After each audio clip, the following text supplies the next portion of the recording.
I'm going to start over. Okay, take two.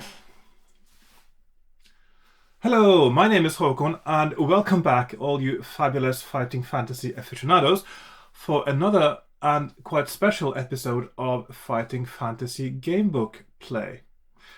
I just got up to 400 subscribers on YouTube, and I had been planning to do a special for that occasion for quite some time.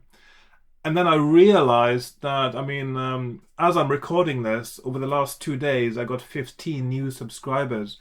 And I realized I don't have much time to do it, potentially, if I'm going to get that kind of growth in some of the days or weeks ahead.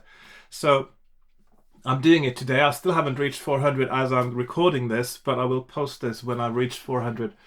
As you know, 400 is quite a special number for anyone into fighting fantasy game books because usually the number of paragraphs in the book are 400, and usually paragraph 400 is the victory paragraph, the one where that you are told to turn to when you win the game, when you've done everything right, you've gone everywhere correctly, you've picked up everything you're supposed to do, you've solved all the puzzles, you've found all the keys, etc., etc., and that's when you are told to turn to 400. Well, this is my turn to 400 special, and I would like to thank every single one of you who's watched my videos, who's liked my videos, who's subscribed, who's shared my videos. If anyone has done that, which I can't really tell because, as far as I know, there's no place in the YouTube analytics that tells you whether a video has been shared or not. Um, and I'm really, really happy to find that all these things that I do, that I enjoy doing, and I just happen to film myself when I do them, are things that also appeal to someone else, and that somebody else can find some enjoyment in and take some pleasure from, or learn something from, in the case of tutorials, for instance. So thanks again to everyone who's watching, who has watched, who will watch, who are, yes, past, present, and future. And I'm really looking forward to the next 400. Now, I will do some other specials, of course, for other elements of things that I do on my channel. Of course, 400 is a special number for fighting fantasy, so any one of you who likes other stuff that I do on my channel, you have to wait perhaps for 500 and other significant numbers, and I'll do something special for you as well. Perhaps I'll do it on the 100, so that I'll do something on 5, 6, 7, 8, 9, and also 1,000 will be a special one as well, obviously. So, what I'm doing today, I have a plan, you see. I don't know if it's going to work or not, but I do have a plan. I'm going to do a game book play session that's going to be completely different to anything else you've seen before, or since probably. This is what I call Fighting Fantasy Roulette. How it works is you start with a book, and you start on paragraph 1, the beginning paragraph. It could be any book, of course, but I'm going to start with The Warlock of Firetop Mountain. And when you get choices at the end of that paragraph, you make your choice based on what you know so far, or sometimes what you know from just that paragraph. Make the one that you think is the most sensible. And then you go to that number, but you don't go in the same book. You pick a different book to go for the second paragraph. Of course, I could have picked the books randomly by rolling dice, for instance, but I have chosen, since this is my first time doing it, it's not going to be predictable because it will be pseudo-random, of course, if you go through them in order. I'm going to go through them in order, so I'm going to I'll make my first choice in the Warlock of Firetop Mountain. I will go to that paragraph in the Citadel of Chaos, make my second choice, etc. Go to the Forest of Doom, and I'll keep going through all of them. I'm not going to do sorcery. I'm going to do all but sorcery, because sorcery can mess up my numbering quite easily. Of course, I'm going to give myself very good abilities to start with, because I have no idea what's coming now. This is your complete mishmash adventure. I'm going to go with 12 skill, 24 stamina, and 12 luck. And I'll just see how long I can survive. Can I survive this? Will I suddenly blunder into some battle I can't win? I don't know. I don't think I'll give myself any potions or provisions. I'll just do abilities, nothing else. And if there are any special rules in the books that I encounter that I'll need to deal with, I'll just improvise something on the spot if I get to it. So that's my plan, and that's how we're going to do it. And of course, I moved my camera a bit now so you can see the bookshelf behind me here. So I got all the Fighting Fantasy books. I've got some. These are just some extras I've got, and then we got Sorcery. And I got some Victoria Hancock's and a Jonathan Green book here at the end as well. I'm not going to do those, of course. So, excuse me. Also got my cup of tea.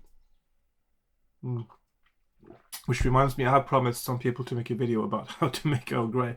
I'll get to it at some point. Sorry to keep you waiting, but there's been so many other things going on, and it sort of hasn't fit in with my plan of how to do that. Anyway. Let's get started. Okay. Right. Are we? Let's check. I've got my secondary camera going here. Okay. So I'll just do my traditional transition. So, of course, now my camera showing my desk is in the way a little bit, but I'll do it like this, maybe. Yeah. Okay. I'll turn it as I go. So, okay. Here we go.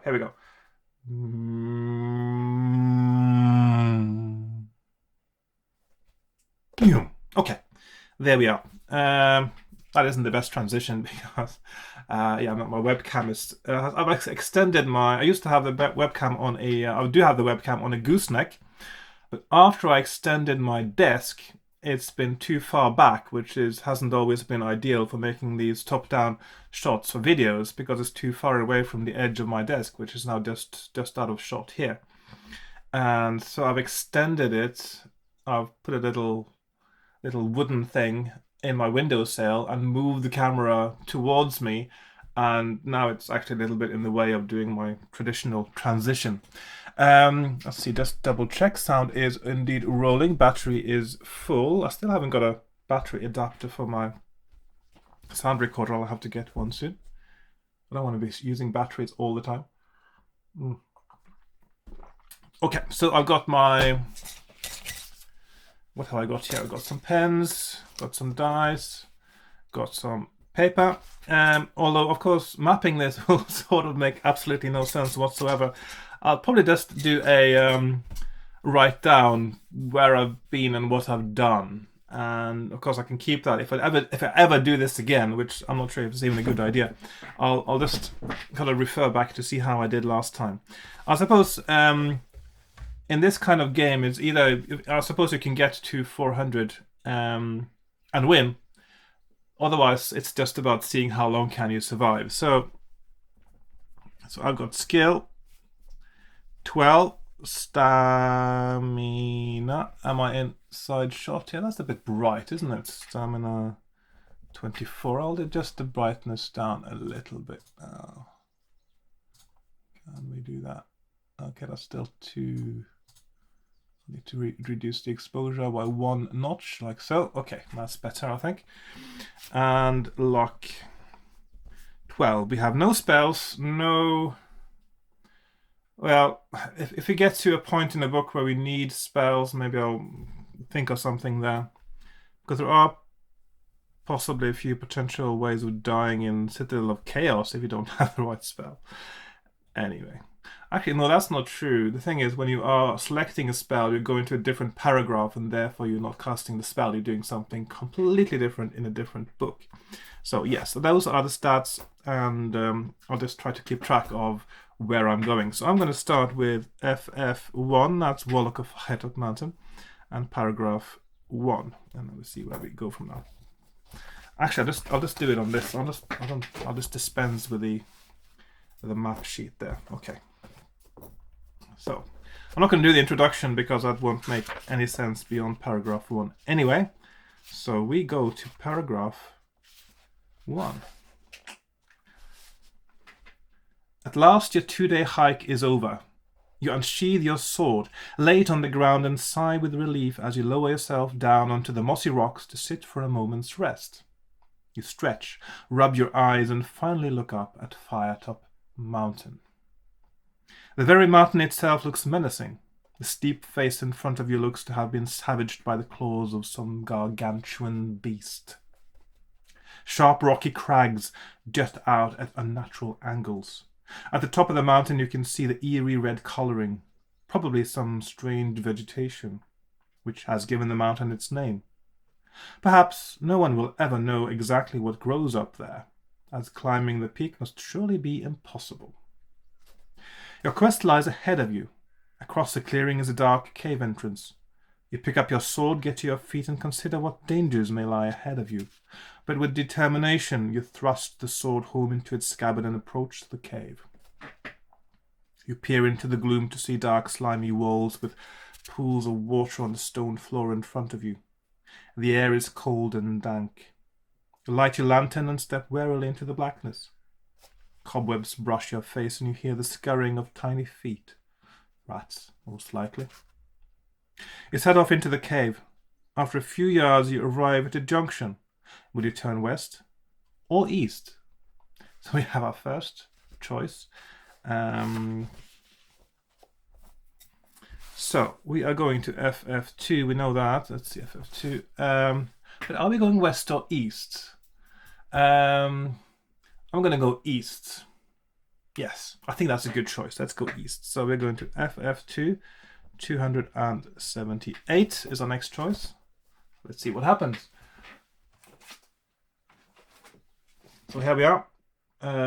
Citadel of Chaos, Fighting Fantasy Gamebook number 2 by Steve Jackson.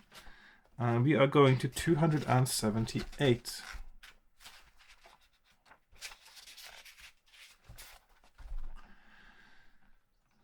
Runestones is a somewhat dangerous game. Oh, I'm going straight into some interesting stuff going on here. But the prizes are high. Before the game begins, your games master, who is an apprentice sorcerer, casts a spell on a rock, which will cause it to explode sometime later. The players stand in a circle and toss the rock from one to another around the circle. Pass the parcel, almost. Huh? When the rock explodes, the player holding it is out of the game and winds up with badly burned hands. The remaining players are given another runestone to toss around again, and the game continues until there is only one player left. Onlookers bet on the players, but before they can bet, they must contribute 3 gold pieces each to the prize money. In this game, you will stand to win 36 gold pieces, at the risk of injuring your hands. Having chosen this option, you must play the game at least once, but you may continue to play for as long as you like. If you win, you will claim 36 gold pieces for each game you play. If you lose, you must deduct 2 skill and 4 stamina points for each game. Play the game like this. Roll 1 die to see how many other players will join you. Give each player a letter, A, B, C, etc. Okay, so let's start by doing that. So we got, so roll 1. Okay, so we got only 2 players. So we are A and B. Okay, A, B.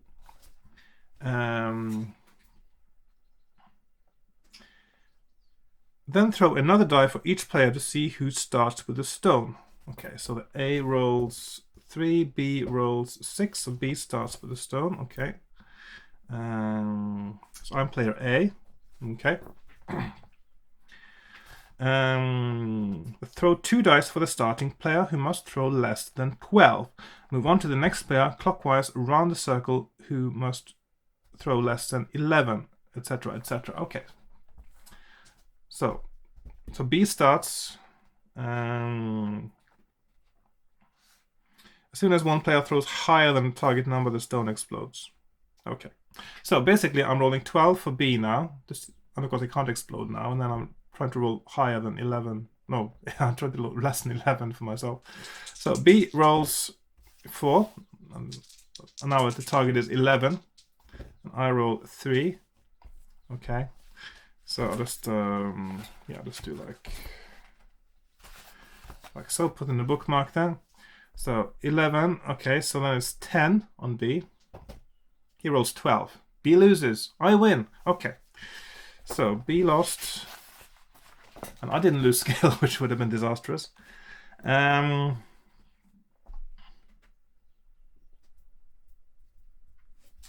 Okay, let's see. Keep on going until just one player remains. That's me. When you've had enough, you may play, etc. Okay, so I've got 36 gold pieces as well. So gold, that might come in useful. I didn't think about gold when I started playing this game. Okay. When you've had enough, you may either play 6-pick, turn to 171, knifey, turn to 365, or you may leave the gaming room, turn to 31. So we are moving on to the next book, and I think after victory there, I would want to leave the room. So I'm making the decision based on that encounter alone, and I'm going to paragraph 31 in the next book, which is The Forest of Doom. There we are. Forest of Doom, with this memorable character here. And the amazing Ian McCaig art inside and out. Let's see, we've got... you crawl out of the tunnel and step onto the ladder on the wall of the well. You climb out of the well and return to the path. Turn to 362. So we are going to Fighting Fantasy Gamebook number 4 and paragraph 362. Maybe I'll just make a note of what happens in these things as well. So that's that was a dice game, wasn't it? Yeah, dice game. Okay.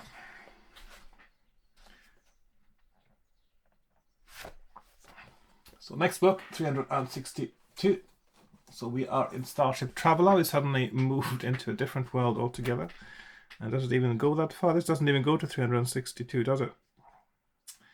Okay, so I'll have to do my first house rule, I suppose. If a book doesn't go to the right number of paragraphs, I'll just have to skip it for now. So, sorry, Starship Traveler, but you have to wait your turn. And we have to go to City of Thieves. So we go to FF5, 362. The boots fit perfectly, and walking about, you feel very sure-footed. They are magic elven boots. Add 1 skill point to your total and set off east again. So now I've got a skill of, let's see, I'll do +1. So I've got elven boots. That's great. And I go to 103. So we're going to Fighting Fantasy Gamebook number 6 and paragraph 103. So we've got elven boots, and that's +1. Okay, lovely. This is going really well. And it's already been a bit exciting with the Pass the Parcel game as well. Because now I'm going straight into Death Trap country, so this could end really quickly now. Paragraph 103 in Death Trap Dungeon.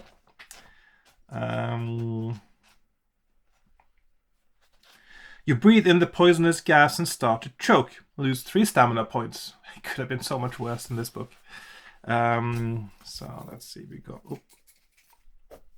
21 stamina left. If you're still alive, turn to 77. So we are going to next book, paragraph 77. And we are on Fire Island, the island of the Lizard King, and we are going to paragraph 77. The door flies open and you see a dwarf shackled by his arms and legs being pushed into the laboratory by a grotesque two-headed lizard man. It pushes the poor dwarf towards a door leading to the storeroom. If you wish to leap out from your hiding place to attack the mutant, turn to 289. If you would rather wait to come out after they have gone into the storeroom, turn to 91. Well, in this case, I would want to attack, I think. Yes, I would. So I'm going to go to the next book, to paragraph 289. Like so. And also, just give me a little second there. I'll just do like this. Okay. Okay. So next one, 289, and we are back into Scorpion Swamp, which we left not too long ago. Oh, it's this long one here. The foresters said that Tancred's flying horse was the least costly of the inns, so you go there. Indeed, they offer you lodging for only half a gold piece. Oh, so I got 35. The 5.5. Of course, in Forest of Doom itself, you don't actually have gold pieces. You just have gold that you need when you need it. You go upstairs to your room and fall asleep as soon as your head hits the pillow. In the middle of the night, you are awakened by a burning sensation on your finger. The brass ring is warning you of evil. You leap from your bed, grabbing your sword, and a shadowy figure flees from the room. Barring the door, you go back to bed. You awake the next morning feeling rested, regain 2 stamina points. Okay, so 23. But you find that the thief you frightened away had stolen some of your belongings. You lose any 2 magical items, artifacts, or other items except your brass ring. I suppose I'll just have to lose my elven boots then. I wouldn't have been sleeping with them, so that means my skill is back to 12, which is fine. Test your luck. Okay, so testing luck. So we have here stamina +2, -2 items. Test luck. Okay, so testing luck is what decides where to go next, really. So I'm testing luck. I'm rolling a 10, and I'm lucky. I've got 11 luck left, and I go to 150. So I'm going to Caverns of the Snow Witch, paragraph 150. Here we are, Caverns of the Snow Witch. And paragraph 150. The tunnel ends at a wooden door which opens when you turn the handle. You walk into a massive high-ceilinged chamber which ends in a wall of ice. In the center of the chamber is an open marble sarcophagus with its lid propped up against its side. A white rat suddenly jumps out of the sarcophagus and runs towards you. It stops in front of you and starts to grow and change shape. If you possess any ground minotaur horn, turn to 52. If you do not, turn to 223. So, of course, the next choice is quite easy because I don't have any ground minotaur, as I should really say, horn, and so I have to go to 223. And that is quite a memorable place in the Caverns of the Snow Witch because the sarcophagus is where you meet the Snow Witch for the first time. And one of the cool things about this book is that you actually meet the boss monster, the main villain twice. You have to defeat her 2 times, which is quite an interesting little twist. And of course, it's one that happened out of how the book was written, because it was written first as a short 150 paragraph adventure in the Warlock magazine, and then it was extended into a book later. So the first bit is just that 150 paragraph treatment, and then the rest is what was added later. So yeah. So I'm going to House of Hell, where I haven't been yet, because this is the next one I'm playing now, and I'm going to paragraph 223, where hopefully I won't be sacrificed or anything. The rock creaks and dust rises as the wall starts to move. A crack appears down the wall in the brickwork, and slowly a secret door opens. But to your surprise, the door opens onto one side of the hollow area you found. Perhaps this was merely a decoy. Moments later, the door has opened wide enough to let you see inside. You can see a small chamber with a table standing in the center. On the table is a box. If you wish to enter, turn to 133. If you would rather leave, you can climb the stairs and go through the door at the top. Turn to 293. I wish to enter, I think, so I'm going to go to 133. And that is in the next book, which is Talisman of Death, which I also haven't played. Of course, now most of the ones that are coming up now, I would never have played them, so which means I have no idea what's going on when I see a paragraph. Deduct 1 unit of provisions from your adventure sheet. Too late, you realize you are handing them salted pork. The hogmen are offended. They demand in grunts that you go with them to their village. Will you go with them or refuse? I'll go with them, actually. So I'm going to 365 in my next book. Quite excited to play this one, actually, because it's a bit different. It seems. Okay. Next one is Space Assassin. So we're moving into space again. Let's see if we go to 365 here. If you have just turned to this location, add 1 to your status. Okay, well, I don't have a status score, so I'm just going to ignore that.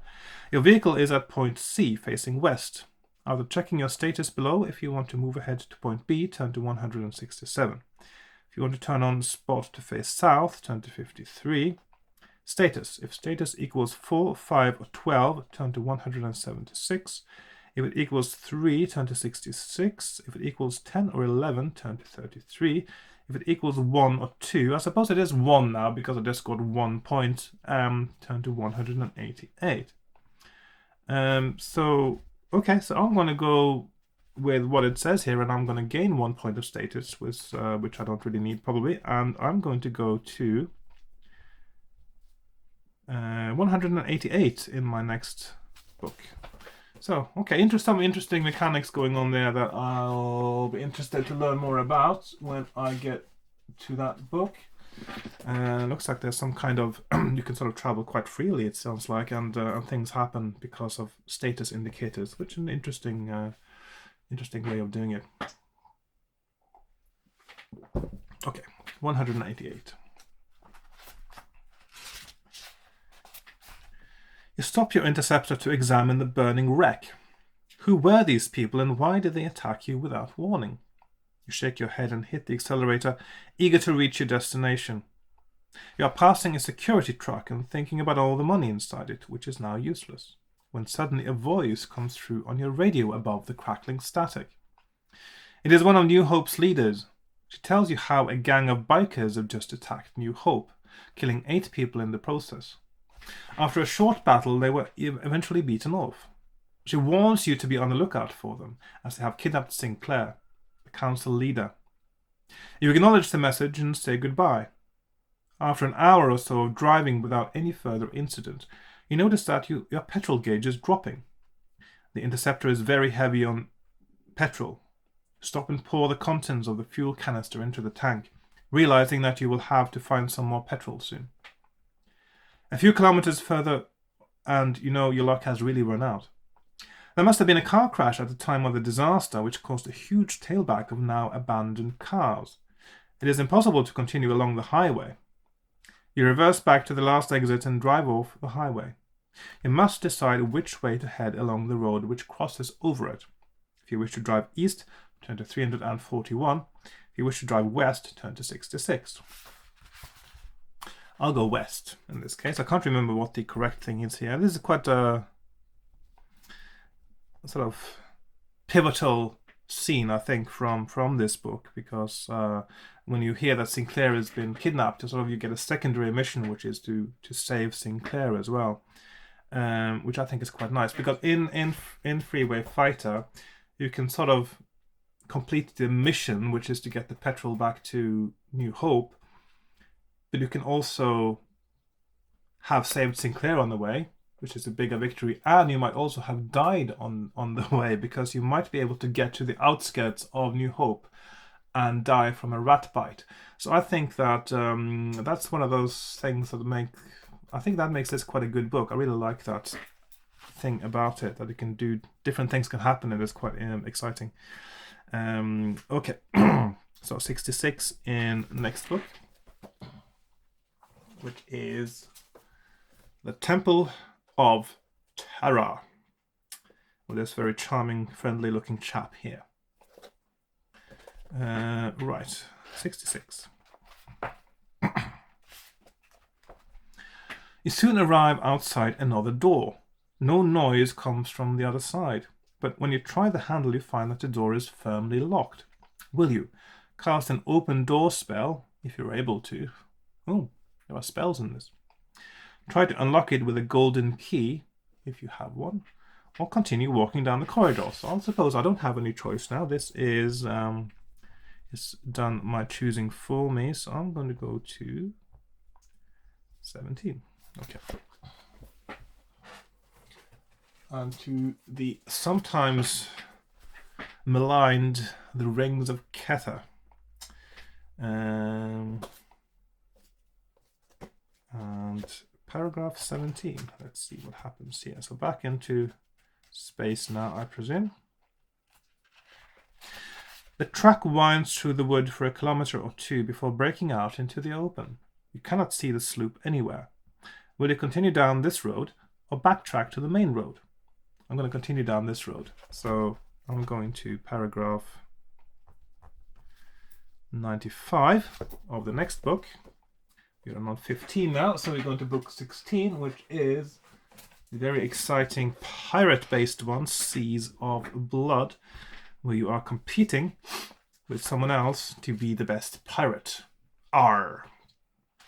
I actually had the Commodore 64 computer game of Seas of Blood, and I tried playing it, but it just seemed a bit boring.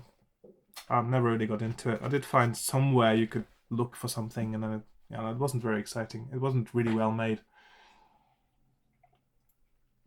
I think I bought it in the bargain bin one time for £2 or something. Anyway, yes, paragraph 95. I did have the book. I never played it, actually. I did end up buying quite a few fighting fantasy books in the 80s that I never played, because when I was buying them, that's when I was sort of most excited about the genre. But then I had a few too many, perhaps. Perhaps I should have played it and then bought a new one, and played and bought a new one. But I ended up buying too many in one go. And then you suddenly sort of feel like, where do I start now? And you get a bit bored a bit quicker as well when you're that kind of age that I was at the time. Sort of teenager years. Anyway, 95. Your scimitar cleaves into the cat and kills it. Oh, poor cat. The others vanish. The witch clutches her chest and falls over. Oh, I suppose it was a good thing to kill the cat in that case. Actually, this reminds me, there may be some spoilers in this one. Because right now I suddenly know that killing a cat is a thing you can do to defeat a witch in Seas of Blood. But, oh well, what can you do? You step outside and find that all the farm animals and exotic birds have been turned back into human beings. Collecting your crew, you return to the Banshee. Oh, that's a bit like Circe, isn't it, in the Odyssey?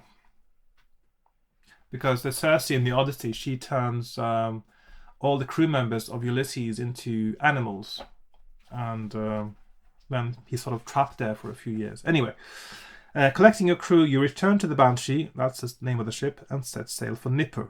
Turn to 7. Okay, so we are going to paragraph 7. And that is in another sci-fi title, Appointment with Fear, where you are a superhero. Let's see if I need superhero abilities to get through this one. So paragraph 7. Our first combat is upon us. You fight your way through the crowd until you reach a spot where you can just about see the cars arrive up the avenue over the heads of the crowd in front of you. 20 minutes later, the cavalcade arrives and cheers go up from the crowd. As the president's car approaches, you catch sight of a man in front of you struggling with something.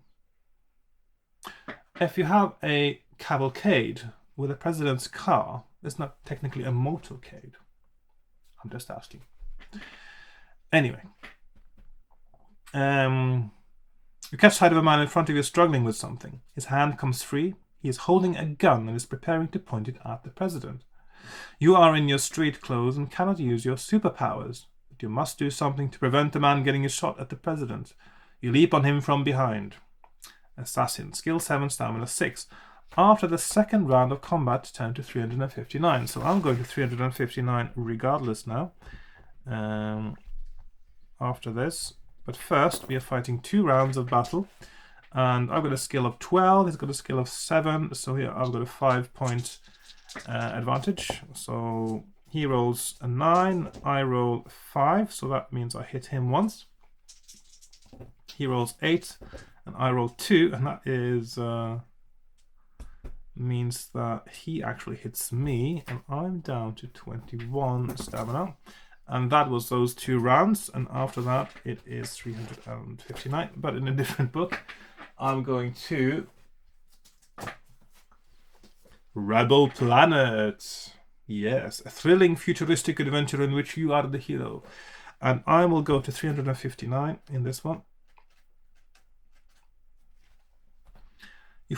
Your fall only winds you. Discard the now useless piece of equipment and turn to 30. Okay, I'll just make a note of as combat 7-6. Okay. Okay, so I'm turning to 30. So I'm going to the next book, which is I'm going from space to underwater and Demons of the Deep. I like this blue color. That's really beautiful. Okay. You launch yourself at the water sprite, aiming a mighty blow at its head. It giggles and changes form. Suddenly, instead of a small elfin creature, you are facing a powerful whirlpool of water. Its force threatens to sweep you in. Test your luck. I suppose luck tests aren't that important now because usually the results are in a different paragraph, and so regardless of whether it's a success or not, it takes you somewhere else. But of course, it will affect where I go in this random-ish kind of journey through fighting fantasy. So I'm testing my luck, rolling as 11. My luck is now 10. And that means that I go to the next book and paragraph 183. Okay. Our next book is Sword of the Samurai, a trading fantasy adventure in which you are a hero. Okay. I'm really looking forward to playing. I used to have this one. I never played it as well. But I really like everything sort of Japanese style things. The capital of Hachiman is Konichi. Yeah, okay. That's funny. Okay. 113, yes. Was it 113 or 193? I just squiggled my writing there a bit, so just double check that I'm actually going to the right place, because that's very important now. Stick to the path. Let's see. 30, and we have 100. Oh, yes. That's my terrible squiggle. 183 is what it's supposed to say. Okay. 183. Let's see what we've got in the Japanese world here. With your back to the tree, you direct a fresh onslaught. Desperate measures are called for if you are to avoid death at the hands of the scaly green monsters. Will you try a trick suggested by the element brimstone? 231. Has the thought of their strange flat-topped heads enter your mind? Or will you pretend to be about to cast a spell on them? I suppose I don't know anything about the brimstone or the flat-topped heads, and so I will pretend to cast a spell because I don't know what else to do. I will go to 277 for my next. It's going okay so far. But now it's going to be difficult because we are going to the Trial of Champions. Back to Death Trap Dungeon again. And the sequel. Let's see. Just move my window a little bit here so I can see better what I'm doing. Okay. 277. Let's hope it's not a death trap. You slump against a wall, excuse me, exhausted after the fierce combat.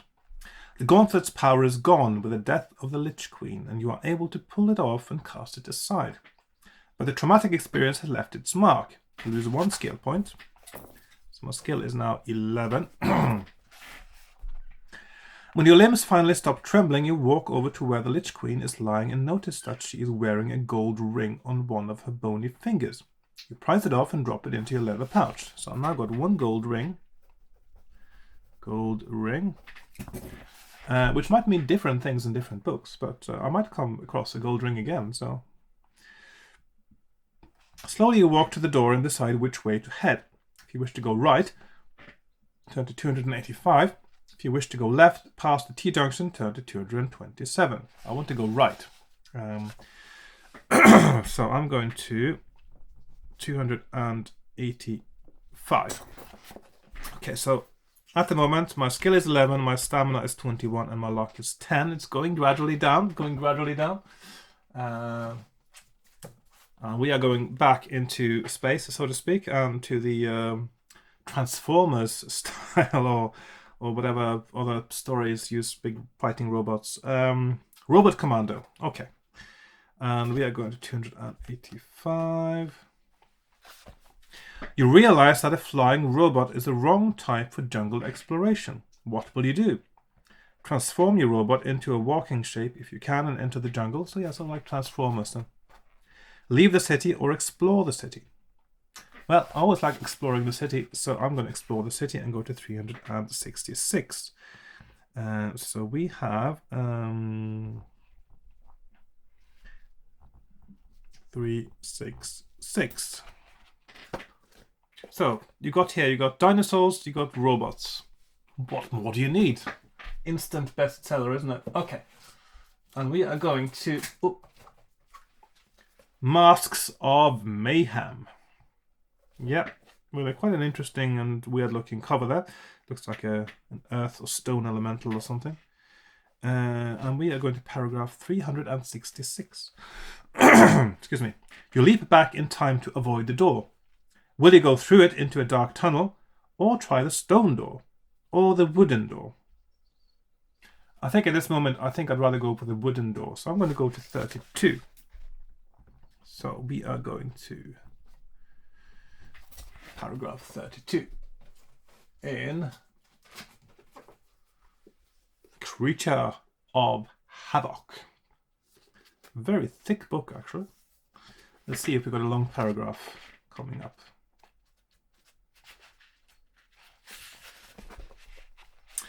Inside the shack, sacks of grain and nuts lie on the floor, and strips of dried meat hang over the counter. Loaves of bread and other foods are also to be found. Behind the counter, a puny villager is cowering behind a sack of weed roots. When you enter, he tries to hide from you, but you have seen him. If you have any coins, you may buy some provisions. If not, you may try to steal some, or you can leave. If you wish to buy provisions, you may spend 1 gold piece, or 2 gold pieces. If you want to try stealing, turn to 410. If you leave and head west out of the village, turn to 274. Okay, so I'm going to...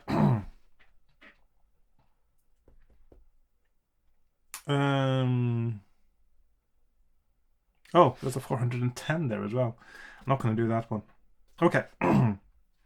Well, there's no point buying provisions now because I have to go to another paragraph to get provisions. So I'm not getting any provisions anyway. So I'm going to just go head west out of the village and go to 274.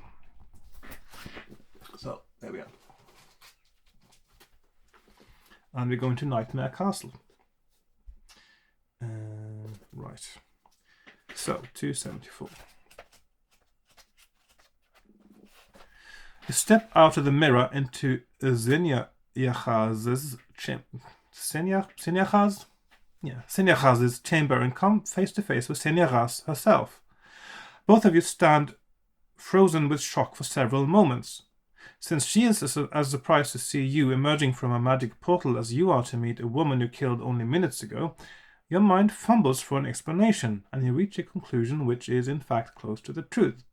The portal has malfunctioned and thrown you back in time, and then you have no more time to think as Sinyachaz attacks.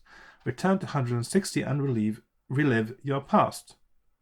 So basically, it looks like here you've just fought and defeated this Sinyachaz, and then you have to fight and defeat her again. Great fun. Okay. Luckily, I don't have to do that because I'm going to paragraph 160 in the next book, which is Crypt of the Sorcerer, which is such a bizarre, strange, and horrible title because obviously it should have been Crypt of the Necromancer. And I don't know why they were stupid enough to change it, but There you go, necromancer. There's nothing sinister. I mean, the word necromancer is less sinister than the cover, so come on. Sorcerers don't live in crypts. Necromancers live in crypts. Anyway, paragraph 160. Ugh, all this PC nonsense. You drift slowly across the flat... Oh, this book has not been read ever. You drift slowly across the flat plain, but do not see any sign of a tunnel entrance. Becoming more and more despondent, you ask Borri to land before you drift too far southeast. It carries out your instructions and release air from the balloon. Oh, you're flying in a balloon. How much fun is that? You drop gently down until Borri tells you to hold on tight as you are about to land. The basket hits the ground with a thump, but nobody is injured. Nobody talks while the balloon is folded up. We are going to need the balloon later, says Borri. But how are we going to carry it? Don't worry, replies Sim. I saw a herd of oxen about a mile back. I'll go and get one while you make a rough sled and pack the balloon onto it. I shouldn't be longer than an hour. You cut down a small tree and make the sled, and are just finishing when Sim returns with an ox. The docile animal pulls the sled with ease, but you must decide which way to walk. Well, these infernal tunnels must be either north or south of here, Sim argues logically. If you wish to walk north, turn to 30. If you wish to walk south, turn to 229. I think north, actually, so I'm going to go to the next book and paragraph 30. So, what we got here? Balloon. And Senja has... Okay. And the next one we are going back in space in Star Strider. Very nice color combination on the cover. Slightly strange creature, but there you go. And paragraph 30. You stand still. The Grumpole craft lands and two Excels appear on either side of you. The android you were following also steps up. They search you thoroughly and find your ID, Catchman and chronograph. The android takes your chronograph. It finds a secret code match, presses it, and a matching beep is emitted from the android's arm. Immediately you are in the box. An obvious illusion, but the perspective keeps changing and the walls get larger, smaller, taller, and shorter. You are disorientated and wake up in a Grom cell strapped to a Zand Corporation Talisol. You embark on a long process of interrogation. You cannot complete your mission. And so the story ends there. And that was as far as I got. I got to 27, so the end. So there we have it. That is Fighting Fantasy Roulette, and if you want to play that yourself, feel free to. So I thought that was kind of fun and a bit different and a bit strange. It's a completely different kind of game. It gives little glimpses, I suppose, of what's going on in the other books. Tantalizing ones at that, and I'm looking forward to playing some of these later. So yeah, there we are. We ended up on number 27. So our score, I suppose, is 27. I'll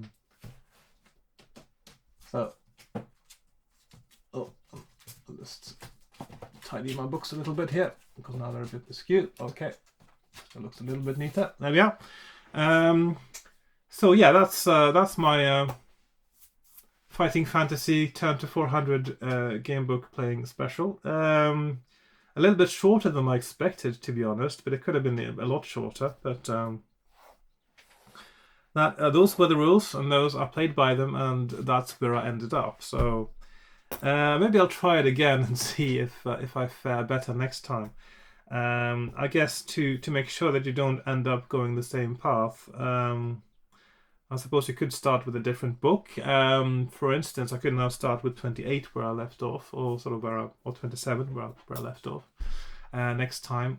It's also possible to roll randomly, for instance, to pick a starting point, just to make sure that you don't end up on the same kind of path as easily. I'm not going to it's possible to play the same path, but that gets a bit boring as well, potentially. So I can just make a different decision at some point. So yeah, thanks again for watching, for being patient enough to bear with me on my crazy fighting fantasy experiment today, and also for subscribing, for watching, for liking, for commenting, and sharing my videos. It's really nice that other people also appreciate what I do. So I'll see you again next time. Thanks for watching, and goodbye for now.